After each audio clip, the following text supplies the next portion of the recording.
Halo semuanya, selamat datang di channel yang tidak layak untuk dihina ini. Sebelum kita mulai, atur posisi santainya, seruput kopinya, dan mari kita berkhayal.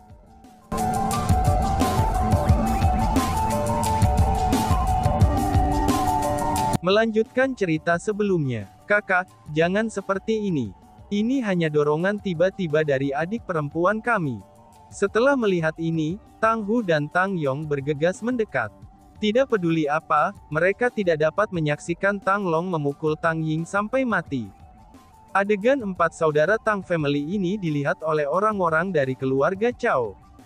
Selain itu, mereka sangat menikmati diri mereka sendiri. Dari cara mereka melihatnya, ini hanyalah pertunjukan yang langka. Namun pada saat keempat saudara Tang keluarga membuat keributan, Tetua Yuan Zhen perlahan berjalan menuju pedang Kaisar Magma.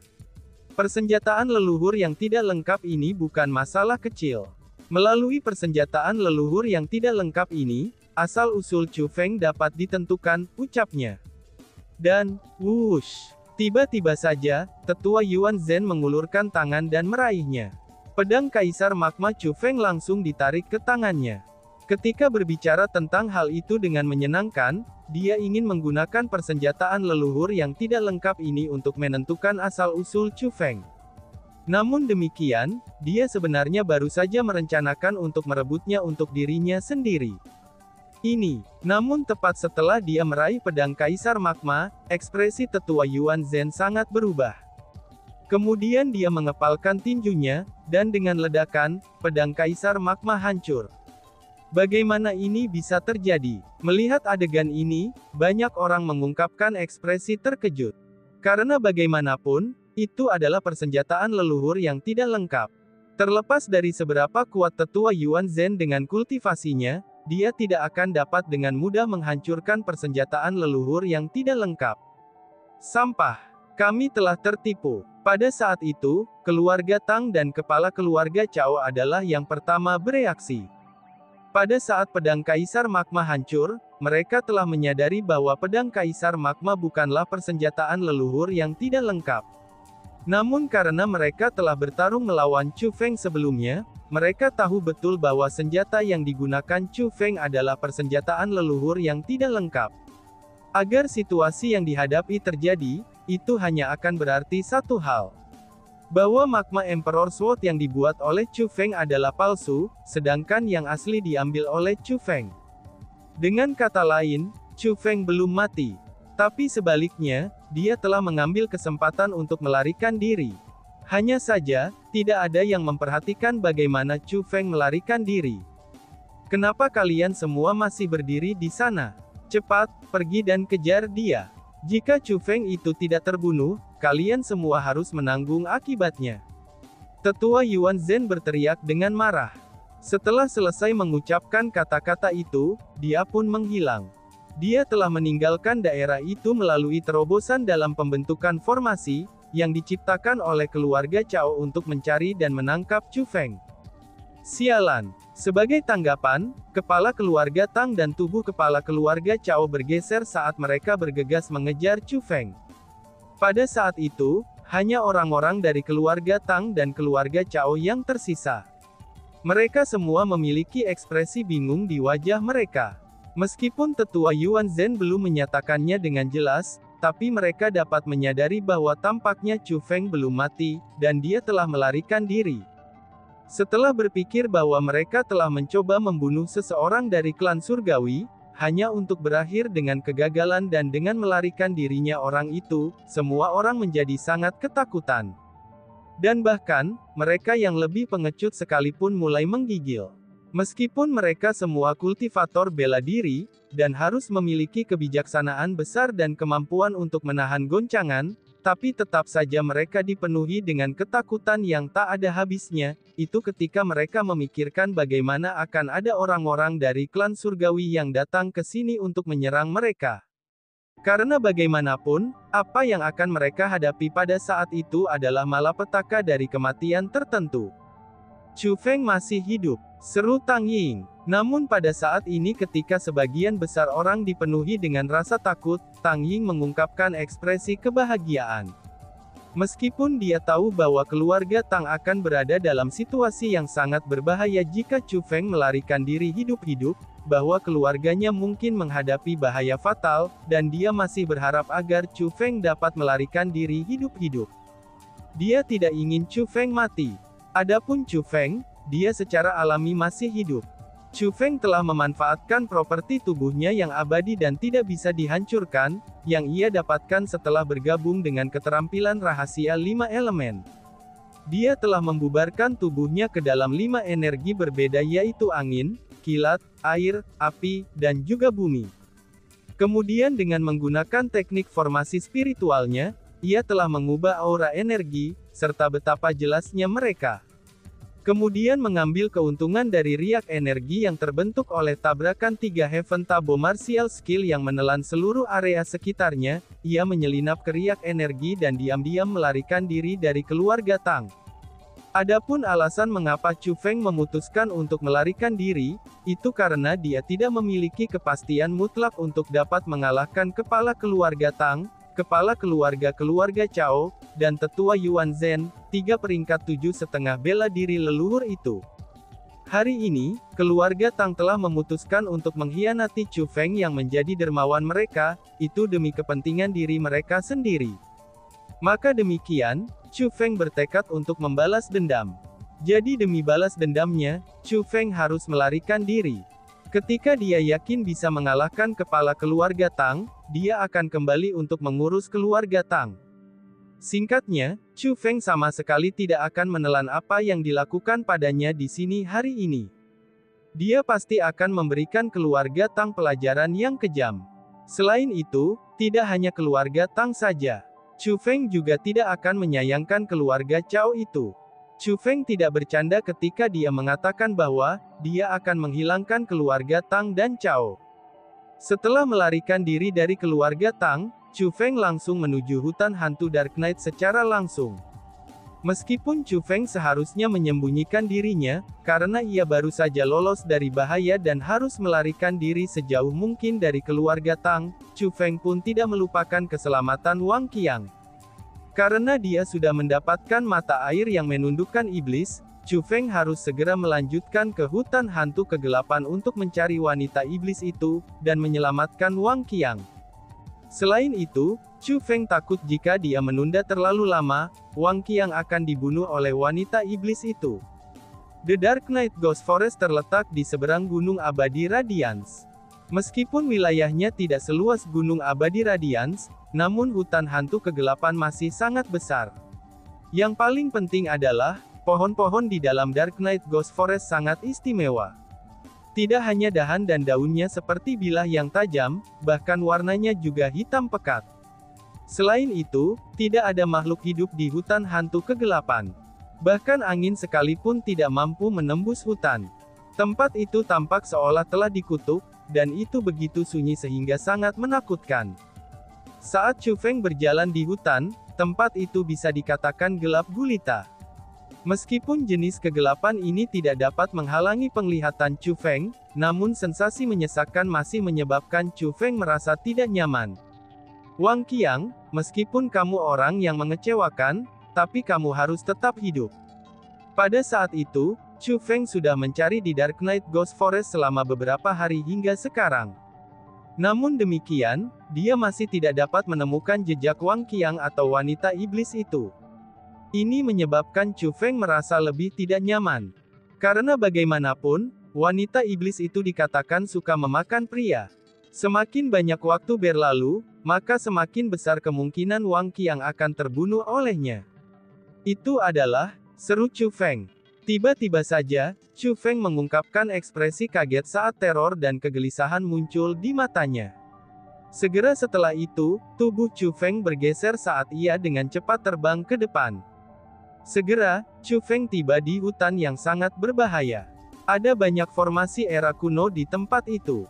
Selanjutnya, mereka disembunyikan dengan sangat baik. Bahkan tidak mungkin bagi orang biasa untuk menemukan mereka. Selain itu, jika mereka memicu formasi era kuno itu, mereka pasti akan terbunuh. Setelah Chu Feng melewati formasi era kuno itu, ia tiba di wilayah tengah hutan yang luas.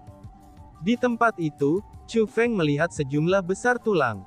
Keadaan tulang-tulang saat itu semuanya persis sama. Semua energi sumber mereka telah disempurnakan, dan mereka sangat lemah. Karena faktanya bahwa tulang-tulang itu sudah memburuk, Chu Feng tidak dapat menentukan kultivasi yang dimiliki pemilik tulang itu ketika mereka masih hidup, dan juga tidak dapat menentukan jenis kelamin mereka.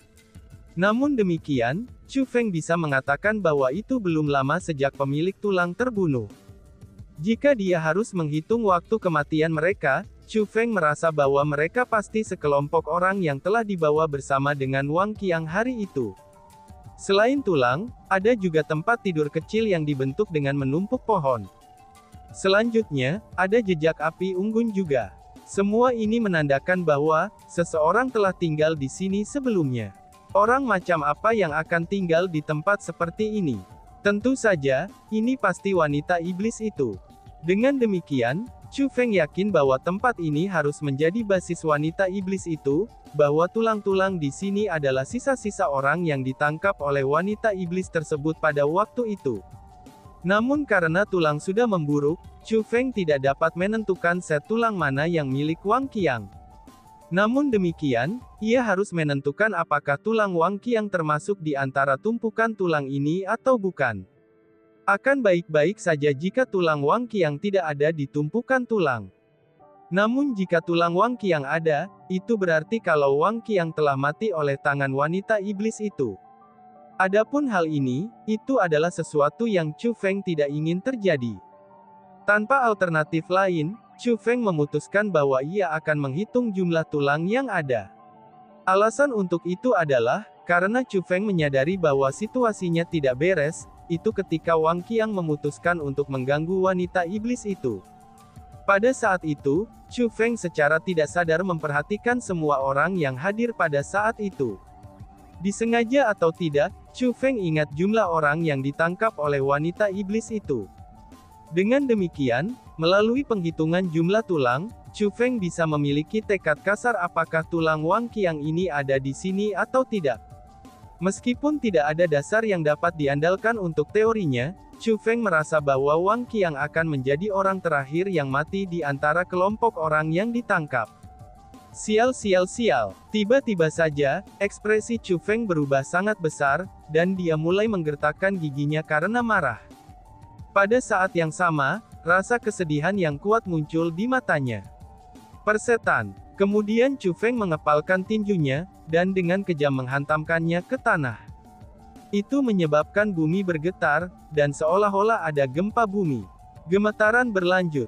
Chu Feng telah menghitung tumpukan tulang. Jumlah mereka sebenarnya sama dengan jumlah orang yang ditangkap hari itu. Ini berarti bahwa Wang Qiang juga harus ada di antara mereka. Namun demikian, itu adalah tulang belulang. Jika tulang Wang Qiang juga ada di antara mereka, itu berarti bahwa Wang Qiang pasti mati.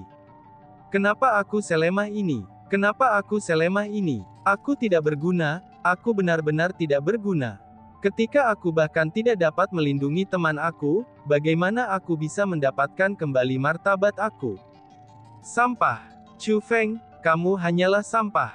Berjuang dan berjuang, kamu adalah sampah. Chu Feng mulai berteriak histeris. Dia benar-benar sakit hati, dan dipenuhi dengan kesedihan pada saat itu. Meskipun dia tidak menangis, tapi dia merasa sangat sedih. Sementara Chu Feng dan Wang Qiang tidak lama saling kenal, tapi Chu Feng merasa bahwa Wang Qiang adalah seseorang yang bisa berteman sejak pertama kali bertemu dengannya. Setelah mengetahui bahwa Wang Qiang telah melindunginya dalam bayang-bayang sebelumnya, Chu Feng merasa sangat berterima kasih padanya. Terutama ketika Wang Qiang mengatakan kepadanya bahwa, ia hanya merasa Chu Feng menyenangkan. Sebab itulah, Chu Feng bertekad bahwa Wang Qiang akan menjadi saudaranya. Namun sekarang, Chu Feng melihat Wang Qiang ditangkap oleh wanita iblis, tetapi tidak berdaya untuk melakukan apa-apa. Karena dia tidak dapat melakukan apapun, Wang Qiang akhirnya dimakan hidup-hidup oleh wanita iblis itu. Ketika dia memikirkan bagaimana Wang Qiang akan dikuliti, dan tendonnya ditarik oleh wanita iblis itu sebelum dimakan satu gigitan besar sekaligus dan sekarat, Chu Feng merasakan kebencian yang sangat besar pada wanita iblis itu. Pada saat yang sama, ia membenci dirinya sendiri karena lemah dan tidak berguna. Tiba-tiba saja, suara membosankan terdengar. Apakah kerabatmu dimakan oleh wanita iblis itu? Ucap seseorang. Chu Feng tiba-tiba berdiri setelah mendengar suara itu. Dia mengarahkan pandangannya yang tajam ke arah suara itu. Namun setelah melihatnya, Chu Feng berdiri di sana dengan tertegun.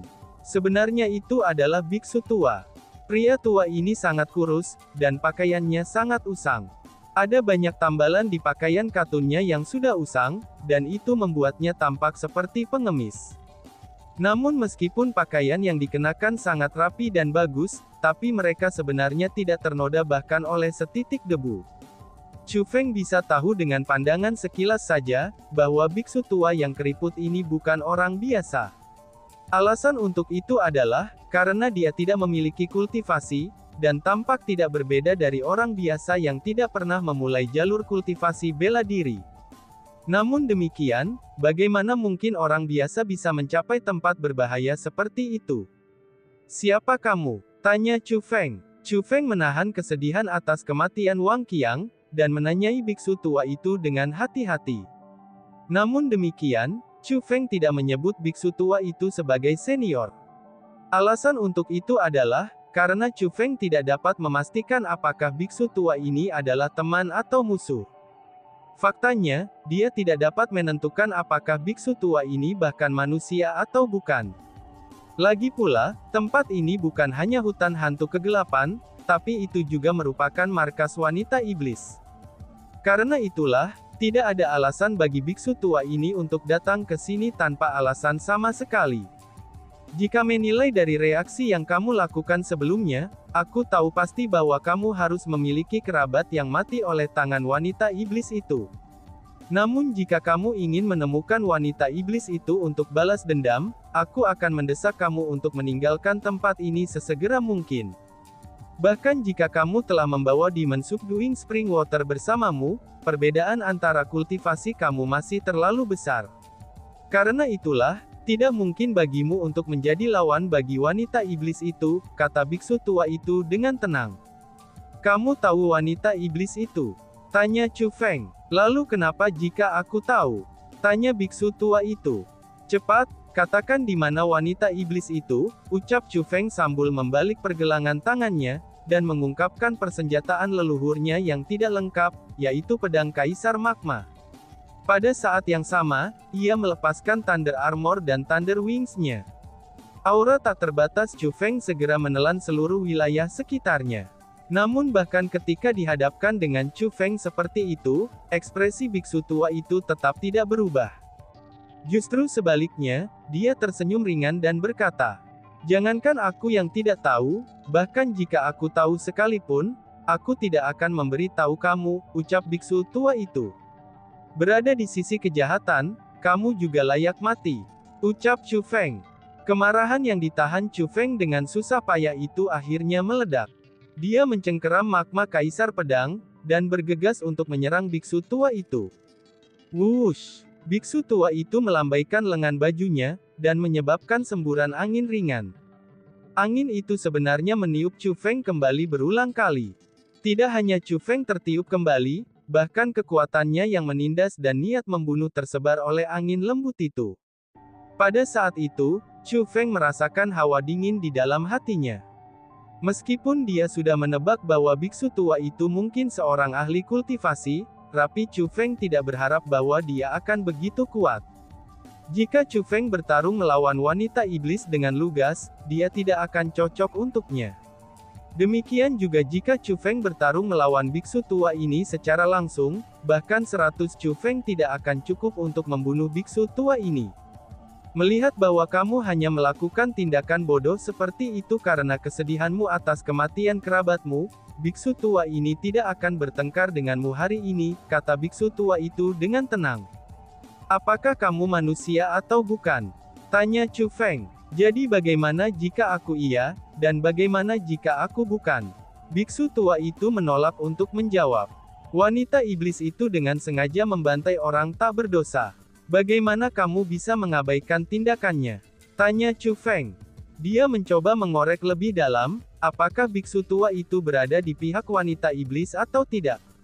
Lagi pula, kekuatan biksu tua itu jelas berada di atas wanita iblis itu.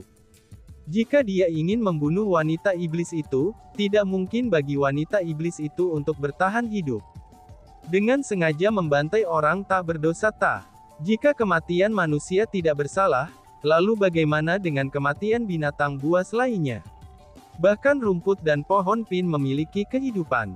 Langkah santai kamu akan dengan mudah menginjak-injak makhluk hidup yang tak terhitung jumlahnya. Satu keterampilan bela diri darimu saja, itu akan menghancurkan banyak nyawa. Apakah kamu mengatakan bahwa kamu tidak sengaja membantai orang tak berdosa? Jika aku harus menghilangkan kejahatan di dunia, maka biksu tua ini harus melenyapkan semua orang di dunia, kata biksu tua itu. Mendengar kata-kata itu, hati Chu Feng tenggelam.